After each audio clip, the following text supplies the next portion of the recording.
Namanya bekas luka, tetap ada bekasnya. Nah, ini biasanya karena kalau kita tidak mencapai liberation stage, kita akan kena di kondisi seperti ini. Luka yang masih kerasa kalau misalkan kita ingat. Jadi akhirnya kita perlu untuk melupakan.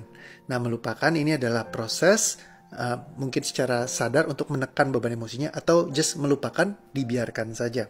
Jadi ibaratnya kalau ada sampah atau bangkai kita diamkan, ya kita pura-pura untuk nggak ada apa-apa. Ini masuk fase denial, ya, cognitive numbing, freezing misalnya, ataupun bukan freezing, flight, ya, kabur dari masalah. Ya karena sebenarnya ada masalah kita tahu, tapi kita harus move on, harus jalanin kehidupan. Jadi kita harus lupakan, kita lewatin aja.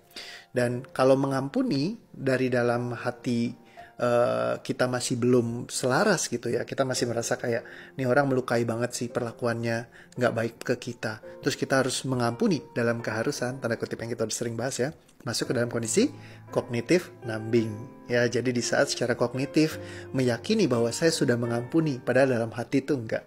Ya banyak sering kita bisa misalkan bermaaf-maafan gitu ya, salaman gitu, tapi sebenarnya dalam hati itu masih jengkel banget, sebel banget sama orang ini, kayak gitu. Tapi sering misalkan diajarkan, oh ya kita harus mengampuni orang lain, kita harus baik, nggak boleh kita jahat, Tuhan nggak mau kalau kita jahat sama orang lain.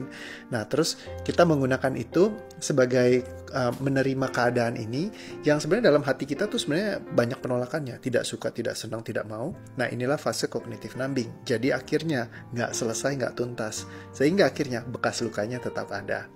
Kalau di liberate, beban emosinya masuk ke liberation stage, bebannya dibuang semua completely, hilang dari dalam tubuh fisik kita nggak berhenti di acceptance stage, cuman just menerima keadaan, atau malah kabur stage ya. Apalagi kabur stage? Ya just melarikan diri dari keadaan, ya emang keadaan tidak akan pernah berubah, dia sudah menyakiti saya, tidak akan pernah, luka ini tidak akan pernah hilang, kita harus menerima hidup dengan luka.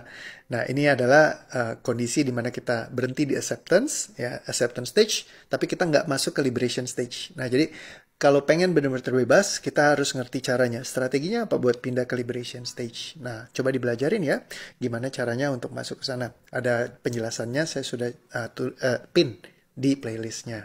Thank you.